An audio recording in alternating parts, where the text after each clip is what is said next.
오늘 계시록 21주차 오늘은 16장을 살펴보겠습니다. 일곱 대접 재앙의 실행이 펼쳐지고 있는 부분이 바로 16장입니다. 그러니까 모든 재앙의 클라이막스, 그러니까 최종적인 심판이 이루어지는 본문이 바로 16장이라고 말할 수가 있습니다. 그래서 이제 15장과 16장으로 세트가 이루어지는데 15장이 마치 무슨 공연을 준비하는, 무대를 준비하는 그런 내용이라면 16장은 그 본 공연이 시작되고 모든 공연의 내용이 펼쳐지는 그런 내용이 16장에 기록이 되어 있습니다. 그래서 우리가 본문을 살펴보겠습니다. 이 16장은 크게 두 부분으로 나눠집니다. 1장 16장 1절에서 9절까지와 또 10장에서 21절까지. 그래서 전반부는 일곱 대접 중에서 네 가지 대접 재앙. 근데 그 네 가지에 해당되는 재앙이 해당되는 부분이 자연계에 대한 재앙이고, 그다음에 이제 뒷부분 10절에서 21절까지는 그 적그리스도, 그다음에 사탄의 보좌에 직접적인 데미지를 입히는 그런 재앙들이 나머지 부분을 이루고 있습니다.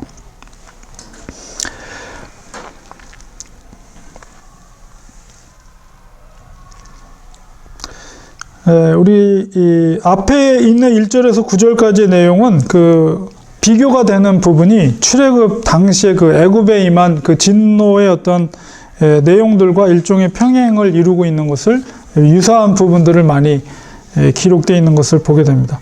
그래서 1절부터 보면, 내가 들으니 성전에서 큰 음성이 나서 일곱 천사에게 말하되 너희는 가서 하나님의 진노의 일곱 대접을 땅에 쏟으라 하더라. 그 준비되었던 일곱 천사들이 이제 대접을 받았죠. 그래서 대접을 가지고 이제 성전에서 큰 음성의 명령에 따라서 대접을 들고 땅으로 이제 가서 이제 쏟게 됩니다. 그래서 제가 빨간 글씨로 했던 부분이 이제 네 가지 대접이 어디다 붙는가 그랬을 때 이제 네 가지 제가 빨갛게 표시됐죠.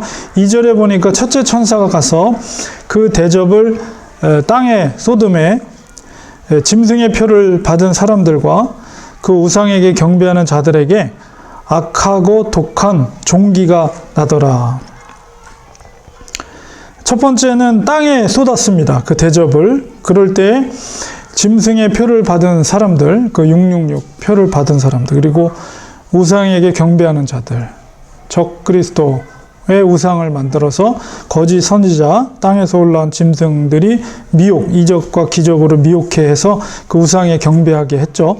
그 자들이 악하고 독한 종기가 났습니다. 그래서 이거는 이제 애굽 출애굽에서도 그 독종 재앙이 있었죠. 그것과 평행을 이루고 있는데, 이 표현 속에서 의인들은 이 재앙의 영향권 바깥에 있다는 것을 알 수가 있죠. 분명하게 그 재앙을 받는 자들이 바로 표를 받은 자들, 우상 경배한 자들에게 그런 독종이 생긴 걸 보게 됩니다. 둘째 천사가 그 대접을 바다에 쏟음에, 두 번째 대접은 바다에다 쏟았어요. 죽은 자의 피같이 되었다, 바다가. 그리고 바다 가운데 모든 생물이 죽더라. 그래서 둘째 대접, 셋째 대접도 그 피에 대한 재앙입니다. 그래서 먼저 바다에 쏟은 것은 바다에 살아있는 생물들이 죽게 되는 모습이고, 세 번째 천사가 그 대접을 강과 물 근원, 그러니까 단물이죠. 거기에 쏟음에 역시 피가 되었습니다. 이것도 이제 출애굽 재앙 중에 첫 번째 재앙이 이제 물이 피가 되는 재앙, 나일강이 피가 되는 재앙과 이렇게 평행을 이루고 있어요. 그래서 그 뒤에 보면은 왜 피의 재앙을 이루게 하셨는가에 대한 설명이 설명하고 있습니다. 그들로 피를 마시게 하는 것은 성도들과 선지자들의 피를 많이 흘리게 하였기 때문이다. 그래서 바다와 강과 물 근원이 피로 바뀌게 한 것이죠. 5절에 내가 들으니 물을 차지한 천사가 이르되 전에도 계셨고 지금도 계신 거룩하시니요 이렇게 심판하시니 의로우시도다. 왜 의로우냐? 그들이 성도들과 선지자들의 피를 흘렸으므로 그 악한 우상을 섬기는 자들, 짐승의 표를 가졌던 자들이 역사적으로 성도들과 선지자들의 피를 흘리겠다. 그래서 그들에게 피를 마시게 하신 것이 합당하니이다. 그동안의 고난과 핍박 가운데 피를 흘리게 했다는 것은 이제 희생을 시켰다는 거죠. 그래서 예수님도 그렇게 해서 희생 당하신 거잖아요. 그래서 모든 제자들이라든가 여러 선지자들, 그런 성도들이 그 악한 사람들로부터 생명을 앗아가게 한 것에 대해서 하나님께서 그것을 심판하시고 그에 대한 죄의 대가를 피재앙으로 되갚아 주셨다. 그것에 대해서 천사가 의로우시다 이렇게 말하고 있어요. 또 내가 들으니 제단이 말하기를 그러하다. 주 하나님 곧 전능하신 이시여 심판하시는 것이 참되시고 의로우시도다 하더라. 그 제단이 의인화됐죠. 제단이 말을 해서 하나님의 의로우심을 또 노래하고 있습니다. 그 다음에 8절에 넷째 천사가 그 대접을 이번에는 해의 소돔에 해가 권세를 받아 불로 사람들을 태우니 사람들이 크게 태움에 태워진지라. 이 재앙들을 행하는 권세를 가지신 하나님의 이름을 비방하며 그렇게 고통 가운데 있는데도 하나님의 이름을 그들이 비방하고 또 회개하지 아니하고 주께 영광을 돌리지 아니하더라. 이런 고통스러운 재앙을 받음에도 불구하고 여전히 그들이 하나님을 비방하고 또 회개하지 않고 하나님께 영광을 돌리지 않는 것을 보게 됩니다. 그래서 이 해 대접을 해 붓는 것, 그리고 그것을 통해서 해가 사람들을 태우게 하는 현상이 정확히 어떤 건지 우리가 설명하기 좀 힘들어요. 이게 어떤 현상으로 그렇게 되는 거죠. 어쨌든 간에 그 불로 인해서 사람들이 이제 화상을 입게 되는, 악인들이 화상을 입게 되는 그런 형상을 우리가 보게 됩니다. 그럼에도 불구하고 회개하지 않는 악인들의 모습을 보게 되죠. 그러니까 이런 걸 보면 진짜 아무리 채찍을 들어서 때려도 돌아오지 않는 정말 버림받은 자들이 있구나. 이런 걸 우리가 알 수가 있는 거죠. 그러니까 이 세상에는 정말 악한 자들이 완전히 하나님께는 버림받았고 사탄 수하에 있는 자들이 존재한다는 거죠. 이런 걸 보면. 그렇게 해서 이제 첫 번째 대접 재앙에서 네 번째 대접 재앙까지 주로 이제 자연계에 임한 그런 재앙의 모습을 보게 됩니다. 그 다음에 두 번째 세 가지 대접 재앙이 10절부터 이어지게 됩니다. 여기서는 이제 사탄의 보좌에 대한 직접적인 재앙이 이루어지게 되는데요. 다섯째 천사가 그 대접을 짐승의 왕자에 쏟으니 그 나라가 곧 어두워지며 사람들이 아파서 자기 혀를 깨물고, 이 애굽의 흑암 재앙과도 유사한 대접을 짐승의 왕자에 직접 부었어요. 그러니까 그 사단의 나라가 어두워졌다. 그러니까 힘이 쇠약해진 것을 우리가 표현한 것이라고 볼 수가 있고, 그 속에서 사람들이 그러니까 이 사람들이라는 것은 심판받을 짐승의 표를 받은 자들, 우상을 경배한 자들, 그들이죠. 그 속에서 고통을 느끼게 되는데 얼마나 아프면 자기 혀를 깨물 정도로 괴로워하는 것을 보게 됩니다. 그래서 여기서 짐승의 왕자가 의미하는 것은 시대를 초월해서 하나님을 대적하고 또 세상 권세를 숭배케 한 어떤 모든 곳 혹은 모든 이념, 어떤 존재의 모든 것을 포함한 것이라고 볼 수가 있죠. 그래서 앞으로 오게 될 적그리스도도 포함된 것이고, 과거에 로마의 황제들이라든가 고통을 줬던 그런 왕의 보좌에 있었던 세력들, 어떤 사상들, 그 모든 것을 지칭하는 것이다. 이렇게 볼 수가 있습니다. 아픈 것과 종기로 말미암아, 이것은 이제 첫 번째 대접 재앙과 네 번째 대접 재앙으로 인해서 종기가 또 화상에 그을렸으니까 얼마나 고통스럽겠어요. 그 아픈 것과 종기로 말미암아 이 자들이 여전히 그런 재앙 가운데서도 하늘의 하나님을 비방하고 그들의 행위를 회개하지 아니하더라. 얼마나 악한 존재들입니까?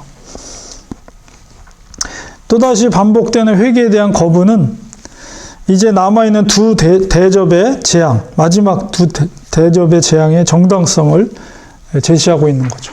여전히 회개하지 않는 자들에게 최종적인 두 가지 남아있는 대접 재앙이 남은 거예요.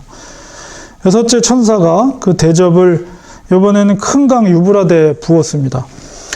유브라데 소돔에 강물이 말라서 동방에서 오는 왕들의 길이 예비되었더라. 이거는 이제 마지막 최종적인 아마겟돈 전쟁이 이제 준비를 시키시는 거예요, 하나님께서. 그래서 이제 유브라데 강이라는 것은 우리가 중동 지역에 보면 항상 유브라데 강이 1세기에 그 시대상에 이제 로마가 통치하고 있는데 로마의 통치권이 이제 국경선거 같은 것이 유브라데 강이거든요. 그래서 유브라데 강 건너편이 이제 로마와 대적을 이루고 있는 세력들이 그쪽에 있는 거죠. 근데 강이 일종의 일종의 이제 막을 형성해서 건너오는 거를 로마를 침공하는 것을 가로막는 역할을 했는데 그 물이 말라버렸다는 것은 길이 뚫렸다는 거죠. 그래서 어쨌든 동방에서 오는 왕들의 길이 열리게 됐는데 물론 그 동방의 왕들이 그 당시 로마 시대에서는 이제 로마를 계속 괴롭혔던 그런 파르티아 사람들이 계속 로마를 괴롭혔대요. 그 민족이.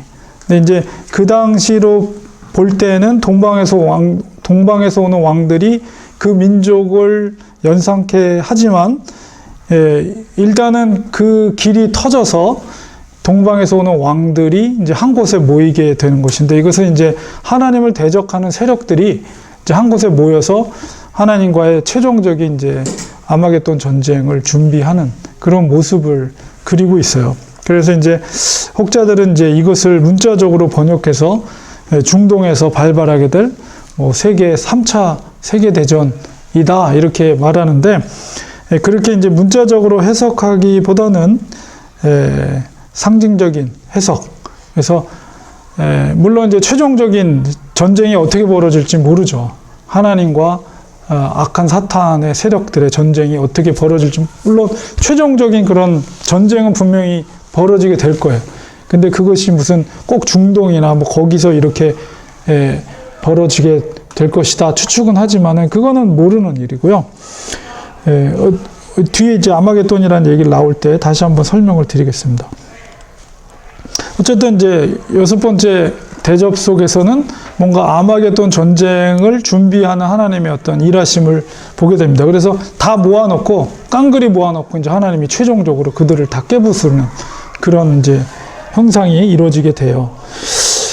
13절에 보면 또 내가 봄에 개구리 같은 새 더러운 영이 이거는 이제 앞서서 살펴보았던 12장 13장에 있었던 그 성삼위일체를 모방하는 패러디하는 악한 세력의 삼위일체 붉은 용과 바다에서 올라온 적그리스도와 땅에서 올라온 거짓 선자들 그 새 영을 말하는 거예요. 근데 그것을 개구리 같다 이렇게 표현했는데 개구리는 유대 음식법의 부정한 동물로 표현이 되어 있습니다.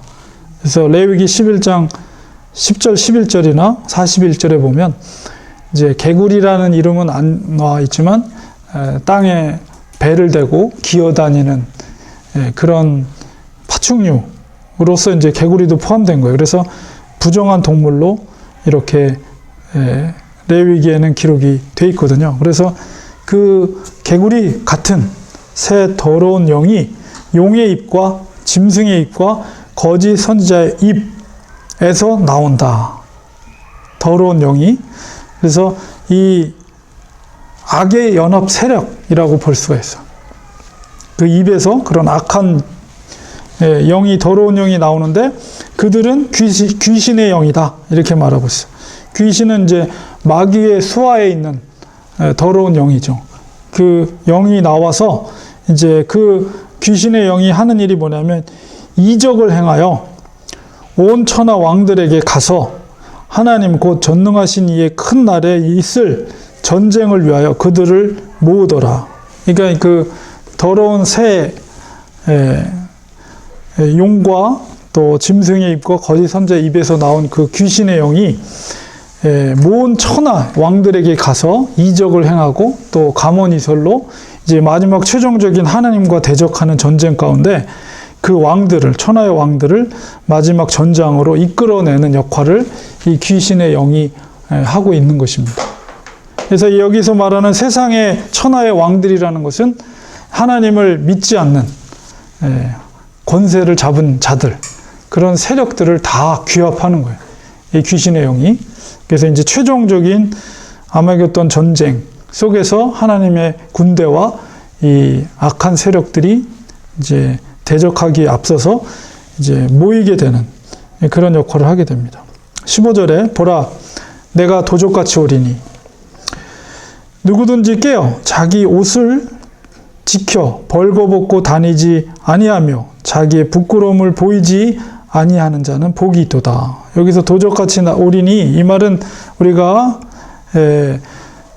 바로 예수님의 재림을 얘기하는 거예요. 그래서 이 최종적인 전쟁은 바로 예수님의 재림을 통해서 최종적인 승리를 얻게 될 텐데, 이런 고난 가운데 있을지라도 지상에 남아있는 성도들이 자기의 옷, 깨어서 자기의 옷을 입음으로 자기의 벌거벗음으로 다니지 않고 자기의 부끄러움을 보이지 아니하는 자에게 복이 있다. 이렇게 말하고 있어요. 여기서 옷이라는 것은 예수님의 피로 정결케 된 그 옷을 입은 자들을 말합니다. 그래서 이제 앞에서도 제가 계시록에는 7가지 복이 기록되어 있다고 했는데요. 이게 세 번째 복입니다. 복이 있는 자.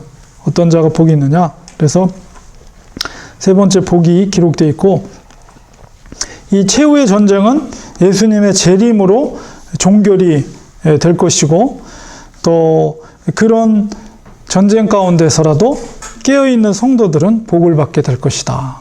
구원의 복이겠죠. 구원의 복. 그것을 언급하고 있습니다. 그러니까 최종적인 이제 마지막 재앙 앞에서도 이제 구원에 관한 것을 다시 한번 언급을 하고 있는 거예요. 16장 15절에서. 그 다음에 이제 16절로 넘어가서 이제 아마겟돈에 대한 표현을 하고 있습니다. 새 영이라는 것은 그 붉은 용과 이제 적그리스도에 해당되는 바다에서 올라온 짐승, 거짓 선지자들, 그 새 영이 히브리어로 아마겟돈이라 하는 곳으로 왕들을 모으더라. 이제 아마겟돈이라는 말은 이제 히브리 말이에요. 히브리 말인데 하르라는 말과 무기또라는 말이 합쳐진 말인데, 하르라는 말은 산이나 언덕을 말하고요. 무기또는 지명 이름입니다. 그래서 무기또라는 지명은 이제 뭐 이렇게 제가 사사기 5장 19절, 여호수아 12장 21절, 역대하 35장 22절에도 나타나는 것처럼, 여러분이 인터넷에서 무기또 치면은 사실은 평지예요, 평지. 그리고 무기또 그러면 살짝 이렇게 언덕처럼 이렇게 올라와 있고, 그 올라온 위에 이게 성이 있는, 지금은 다 이제 흔적만 남았죠. 그런 도시, 조그만 도시 성이 흔적만 남았는데 거기가 무기또예요. 근데 이제 이스라엘의 그런 구약 시대에 보면 거기서 한 200번의 전쟁이 치러진, 역사적으로 그만큼 이제 전쟁이 많이 치러진 땅이 무기또인데 전체적으로는 다 평지예요. 근데 여기서 무기또 산이라고 하는데 거기는 산이 없어요. 그러니까 이거는 아마겟돈 전쟁이, 그러니까 이 문자적으로 보면 그 조그만 동산에서 무슨 엄청난 마지막 최종적인 전쟁이 벌어진다, 이렇게 우리가 이해해서는 안 된다는 거죠. 그러니까는 그거는 이제 상징적인 표현이다. 그러니까는 구약의 어떤 격전지였던 무기또를 언급함으로써 어떤 전쟁에 대한 구약 시대의 이스라엘 백성들, 유대인들의 전쟁, 그리고 잔인하고 두려운 감정을 환기시키는 거죠. 그래서 거기서 전쟁이 벌어진다는 것이 아니고, 아마겟돈이라는 것은 어떤 특정한 지역이라기보다는 하나님께서 악의 세력들을 패망케 할 최종적인 장소. 그러니까 이것이 그 이스라엘의 거기가 아니고, 그 최종적인 장소가 어딘지 우리는 알지 못하죠. 그리고 그것이 어떤 전쟁의 양상으로 나타날지 그건 우리는 몰라요. 그건 모르지만 어쨌든 하나님께서는 마지막 때, 예수님의 재림의 마지막 때 이 최종적인 악의 전쟁을 치르게 하실 거라는 겁니다.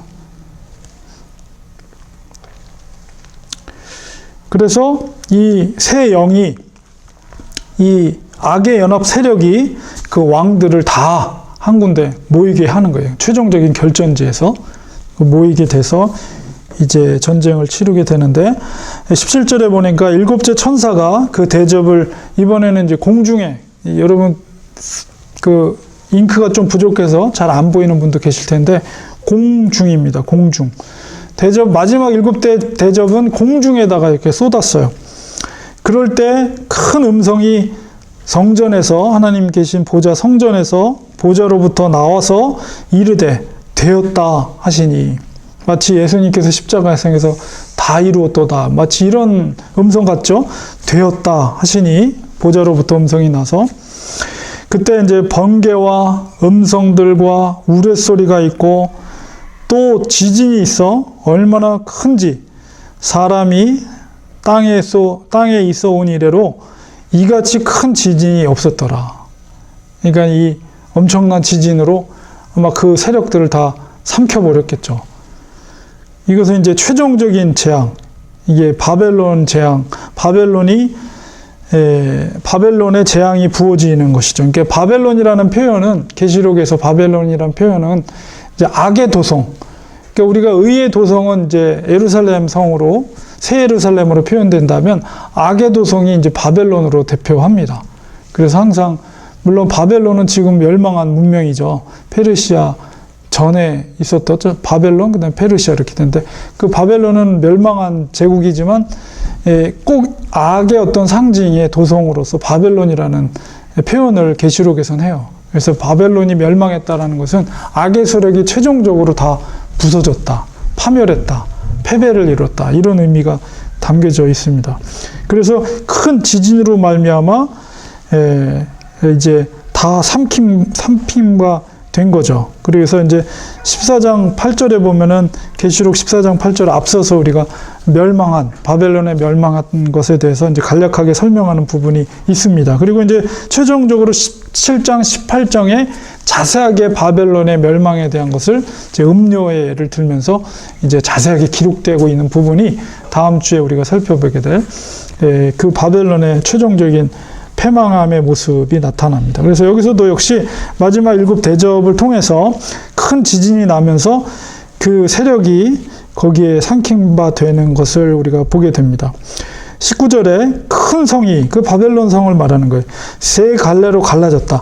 항상 3이라는 숫자는 완전한, 성경에서 보면 삼위일체처럼 3이라는 숫자는 완전한 의미를 갖고 있어요. 그래서 세 갈래로 갈라졌다는 것은 완전하게 패망했다는 것을 상징적으로 표현하는 수입니다. 그래서 그 큰 성이, 그 바벨론 성이 세 갈래로 갈라지고, 그래서 똑같이 이제 세 갈래로 갈라졌다는 의미라기보다는 완전하게 부서졌다, 이런 의미를 담고 있습니다.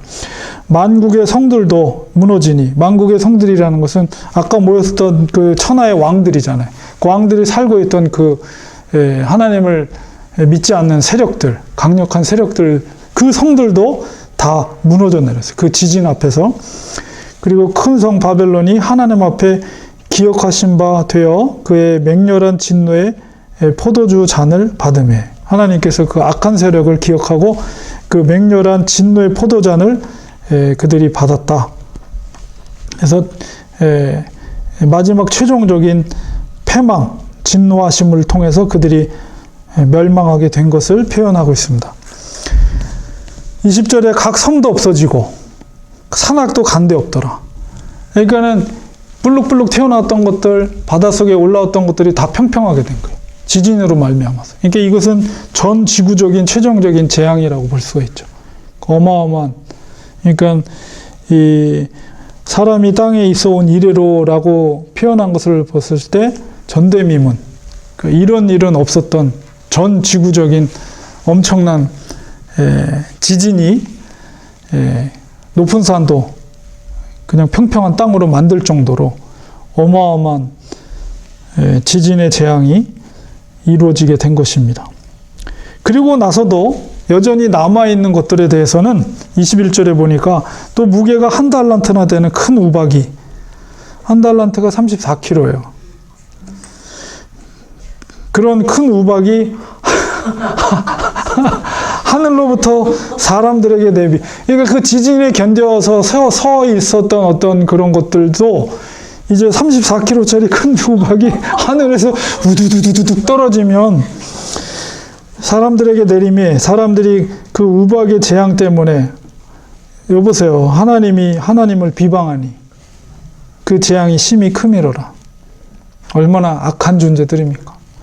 그런 큰 지진과 우박 재앙 앞에서도 그들의 죄를 깨닫지 못하고 여전히 하나님을 비방하는 세력. 그 세력들은 이제 백보자 심판 앞서 최종적인 지옥으로 이제 떨어져서 그때서 이를 갈며 부득부득 알면서 저 불 속에서 죽지도 못하고 고통을 당하는 거죠. 이렇게까지 완악한 존재들이니 하나님께서 내버려 두겠어요.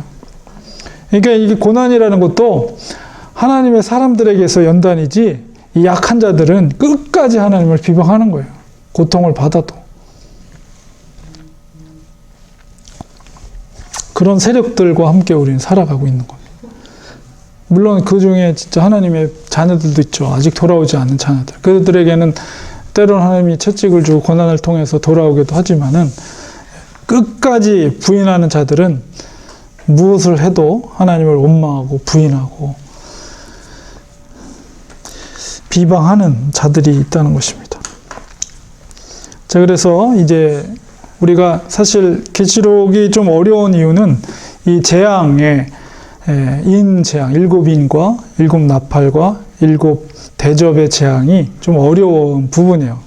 어려운 부분들이기 때문에 그것 때문에 좀 우리가 어려워하는 거거든요. 계시록이 이제 이 부분이 끝났기 때문에 나머지 부분들은 이제 클라이막스에서 이제 내려가는, 최종적으로 이제 바벨론의 완전한 패망에 대한 자세한 기록들이 17장, 18장에 기록되어 있고, 그 다음에 19장으로 넘어가면 이제 천년왕국에 대한 이야기가 있고, 그 다음에 20장 넘어가면 그때부터는 이제 새 예루살렘에 대한 천상에서의 어떤 최종적인 승리를 거둔 하나님과 그 하나님의 백성들의 어떤 새 예루살렘에 대한 아름다운 표현들이 이제 나머지 기록되어 있습니다.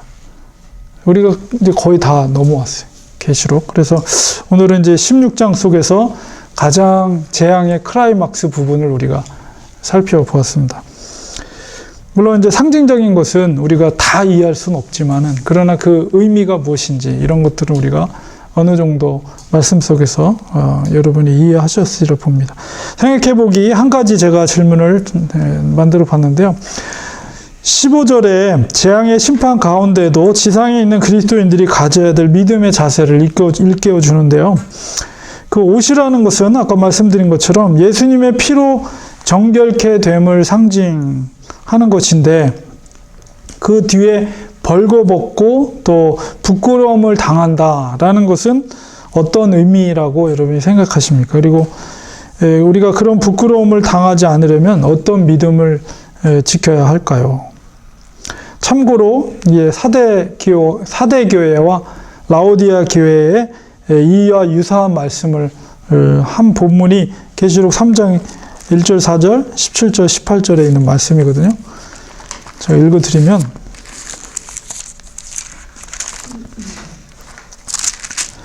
(3장 1절에) 이제 사대교회에 이제 보낸 사대교회 사자에게 편지하라. 하나님의 7영과 7뼈를 가지신 이가 이르시되, 내가 내 행위를 아노니 내가 살았다 하는 이름은 가졌으나 죽은 자로다. 너는 일깨어 그 남은 바 죽게 된 것을 굳건하게 하라. 내 하나님 앞에 내 행위에 온전한 것을 찾지 못하였노니, 그러므로 내가 어떻게 받았으며 어떻게 들었는지 생각하고, 그러니까 복음을 어떻게 들었는지 지켜 회개하라. 만일 일깨지 아니하면 내가 도둑같이 이르리니 어느 때에 내게 이르는지 내가 알지 못하리라.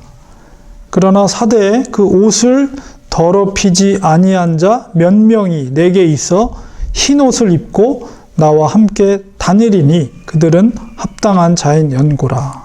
이런 말씀이 있고요. 그 다음에 이제 라오디아 교회 14절에서 17절 18절 라오디아 교회에서 하신 말씀 중에 내가 말하기를 나는 부자라. 라오디아 교회를 말하는 거예요. 부요하여 부족한 것이 없다 하나 내 곤고한 것과 가련한 것과 가난한 것과 눈먼 것과 벌거벗은 것을 알지 못하는도다. 내가 너를 권하노니 내게서 불로 연단한 금을 사서 부요하게 하고 흰옷을 사서 입어 벌거벗은 수치를 보이지 않게 하고 안약을 사서 눈에 발라 보게 하라. 이런 말씀이 있어요. 그래서 유사한 말씀이 있죠. 유사한 말씀. 그래서 이 벌거벗고 다니는 것, 그리고 자기의 부끄러움을 보이는 것, 이게 어떤 의미라고 생각하십니까? 일단 예수님의 피로 정결케 되어야 되는데 네. 그것을 막무가내로 그냥 버티는 그런 사람들을 말하는 거죠. 네. 그런 사람들은 벌거벗고 부끄러움을 당하는데도 불구하고 그 사람들은 이제 그것을 인식하지 못하는데 네. 우리 믿는 사람들은 간절히 그렇게 되지 않도록 노력을 올바르게 하나님과 예수님을 믿고 의지하고 인정하고 그런 정결한 삶을 살아야 되지 않겠느냐. 맞습니다. 살 때 이제 그 때가 돼서 오시면은 같이 흰옷을 입고 이렇게 행복하게 당당하게 살아갈 수 있다. 그런 의미가. 네. 공통적인 거는 우리가 이제 아까 말씀드린 사대교와 라오디아 교회의 모습 속에서 우리가 짐작할 수가 있어요. 저게 벌거벗고 있는 부끄러움을 나타낸다는 것은 무엇이냐라고 했을 때 일단은 사대교회에서 뭐라고 그랬냐면 내 행위를 아노니 너가 살았다. 이렇게 말로는 살았다 하는데 정작 너는 죽은 거다. 이렇게 주님이 말씀하시거든요. 근데 이제 그 문제가 뭐냐면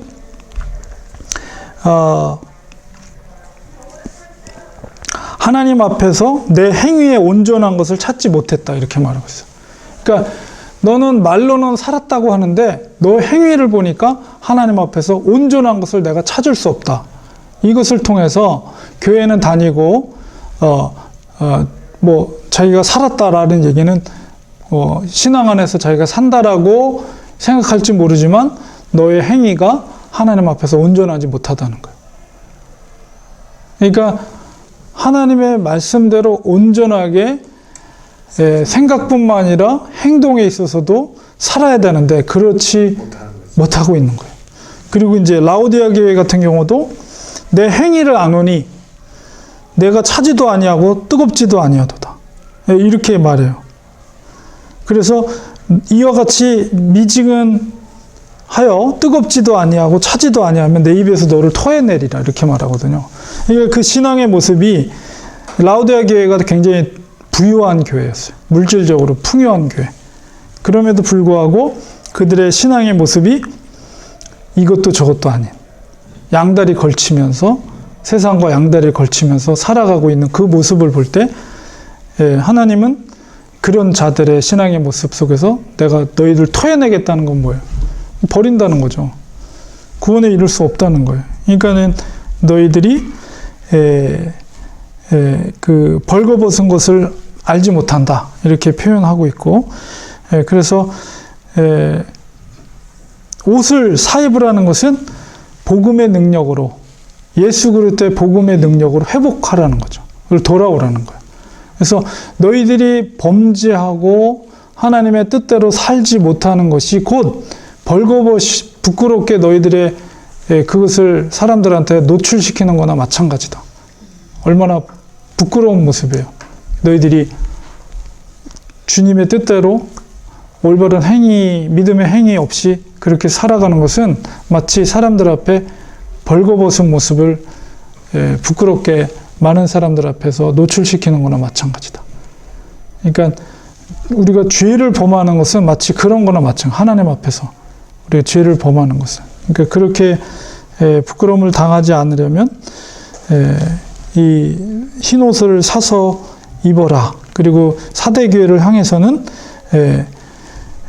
바로 그 중에 이제 몇이 옷을 더럽히지 아니한 자 몇 명이 있다 이렇게 표현되어 있거든요. 이것도 역시 너희가 회개하라. 회개하라는 거죠.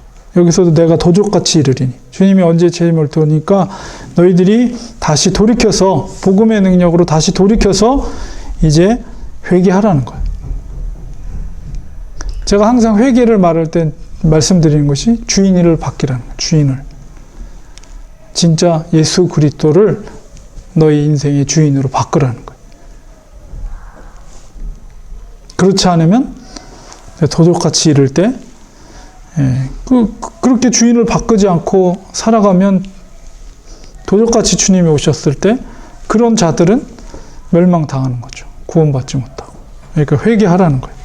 더 늦기 전에 회개하라.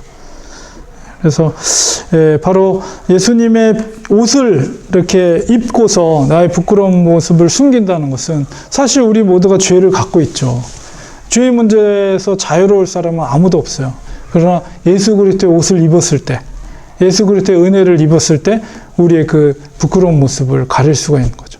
그러니까는 그것은 단순하게 가리는 것이 아니라 예수의 보혈의 능력으로 우리가 그것을 믿음으로 우리가 진정한 회개를 통해서 주님의 은혜로 완전히 의롭다함을 받게 되는 상태 속에서 살아가는 것이 바로 그 재앙 가운데 있음에도 불구하고 바로 흰 옷으로 그렇게 부끄러운 것을 벌거벗지 않고 다니는 것과 같다. 이렇게 이제 상징적으로 표현하고 있는 것입니다.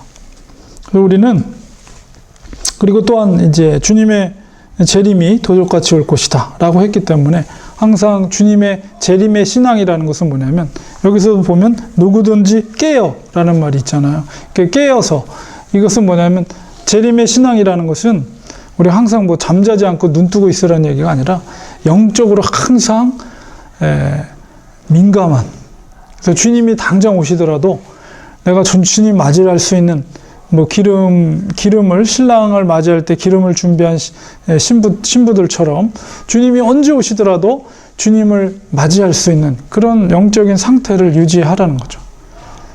그래서 우리가 영적으로 게으르지 않고 하나님의 뜻과 하나님의 나라를 위해서 이 땅에 있으면서도 우리가 그것을 위해서 살아가고, 그리고 항상 주님의 내 인생의 주권을 하나님 앞에 맡기면서 언제든 주님이 명령하신 대로 내가 순종하고 믿음의 우선적인 삶을 살아가는 것. 바로 이게 바로 주님의 흰옷 입은 옷을 입고 주님의 재림을 준비하는 재림의 신앙을 갖고 있는 성도들의 모습이다. 이렇게 말할 수가 있습니다. 예. 그래서 아무리 고난이 있고 아무리 이런 심판과 재앙이 있을지라도 의인은 사는 거예요. 믿음으로 사는 거예요. 의인은. 그래서 믿음으로 끝까지 견디고 우리가 그 믿음으로 우리가 살아간다. 예. 연구 질문은 이제 17, 18장은 이제 마지막 재앙에서 언급된 바벨론 성의 패망에 대한 세부적인 설명입니다. 이제 특별히 17장에 이제 음료가 등장을 하는데요. 음료는 누구를 상징하는 건지 우리 생각하면서 한번 17장을 읽어보시기 바랍니다. 그래서 우리 계시록에 보면 여인에 대한 상징적인 여인의 존재가 나타나거든요. 우리 앞서서는 그 여인이 교회를 상징한다고 그랬죠. 그러나 여기서는 음료는 이거는 완전히 반대예요. 완전히. 그래서 우리가 이런 상징적인 여인의 어떤 이미지가 나타났을 때 이게 무엇을 의미하는 건지 여러분이 우리가 배웠기 때문에 여러분이 충분히 이해하실 수 있을 거라고 보고, 남아있는 17장에서도 마지막 나타나는 그 음료, 붉은 용을 타고 있는 음료가 도대체 누군가 여러분이 생각을 해보시면서 충분히 여러분이 이제 추측할 수 있는 그런 대상입니다. 그래서 음남이 아니고 음녀예요. 모르겠습니다. 저도. 다음에 이게 왜냐하면 이제 조금 이제 여자 하면 뭐 이렇게 표현. 여기 보면 굉장히 화려하게 표현되어 있거든요. 뭐 붉은 옷을 입고 뭔가 남자들을 이렇게 유혹하는 그런 존재로서. 음남은 이상하잖아요. 말 자체가 음남 이상하잖아요. 음녀는 딱 입에 짝짝 붙는 음남 말이 좀 이상한데. 그러니까 이제 여자가 왜 그렇게 여자가 문제예요, 여자가. 근데 음잡은 원래 여자 음기라는 게 사실 여자의 그 기를 말하는 거거든요. 근데 뭐 성경도 뭔가 이렇게 유혹하는 존재로서 이렇게 이미지가 표현되어 있어요. 보면 읽어보면 여러분이 뭐 부모님이 왜 그러냐 글쎄요 왜 그랬을까? 그 여자는 뭐 좀 연약하잖아요, 집사님. 그래가지고 쉽게 그 뱀한테도 넘어갔잖아요, 하와가. 그런 거 이렇게 속성이 좀 연약해, 여자들. 모르겠습니다. 저도 한번 고민해 보겠습니다. 그 문제는. 네. 맞아요. 악한 사람들은 또 악한 일 하는 걸 다 남자들이 더 많이 했지, 여자들보다. 그죠? 네. 히틀러나 봐봐요. 수십만의 유대인들 죽여. 참, 그러게요. 오늘은 여기까지 하겠습니다. 예, 기도하고 마치겠습니다.